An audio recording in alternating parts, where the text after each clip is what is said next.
aka yer mormatike kaçahu boğocu ve mehdazı ve mehd hayatırı belgloye yer işici mesela sadişer yurist kan davar kabili например айтишник хахал безм были mesela хахалы эту были. Красная лента перерезана, центр официально открыт. Гостям показывают условия, в которых будут обучаться студенты. Центр опережающей профессиональной подготовки – это несколько современно оборудованных аудиторий, компьютерный класс, аудитории, трансформеры, медиазоны и проектный зал. Мы по профессиям посмотрели лучших, выбрали лучших. И этих лучших с ними договорились и ставили контракты, чтобы они передавали свои навыки тем людям. Например, если юрист хочет стать электриком, его обучать будет лучший электрик.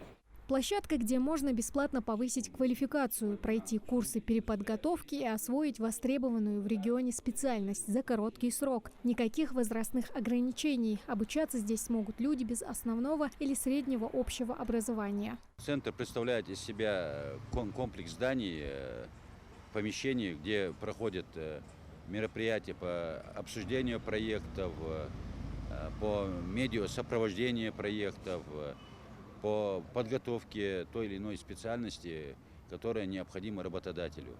На сегодняшний день, несмотря на то, что мы сегодня его открываем, в этом центре мы уже работаем по программе «Демография»,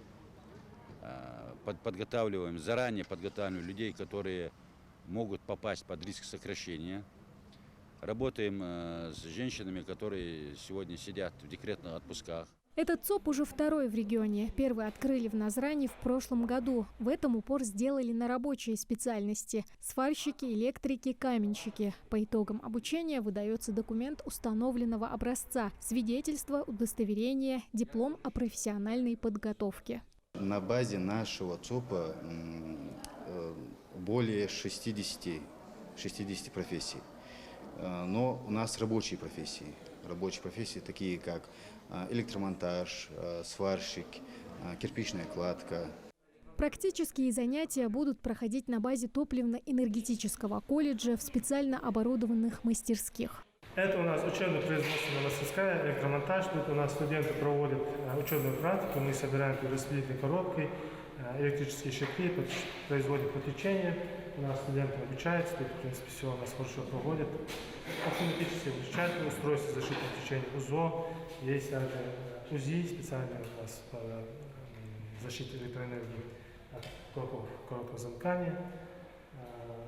Также устанавливаем потечение через электросчетчик. А в этой практические навыки будут осваивать те, кто решил получить специальность сварщика. Здесь у нас идет учебный процесс, практически учебный процесс, который мы выполняем на импортном оборудовании. У нас очень хорошее оборудование, мировые бренды, например, Кемпи, ЕСАП. У нас есть аргонная сварка, ручная дуговая сварка, есть полуавтоматы, гладкая проволока, там порошковая. Ну, короче говоря, все процессы у нас выполняются. Центры опережающей профессиональной подготовки создаются в России с 2019 года по поручению Владимира Путина в рамках нацпроекта образования. Подать заявку, чтобы пройти обучение, все желающие могут на цифровой платформе проекта.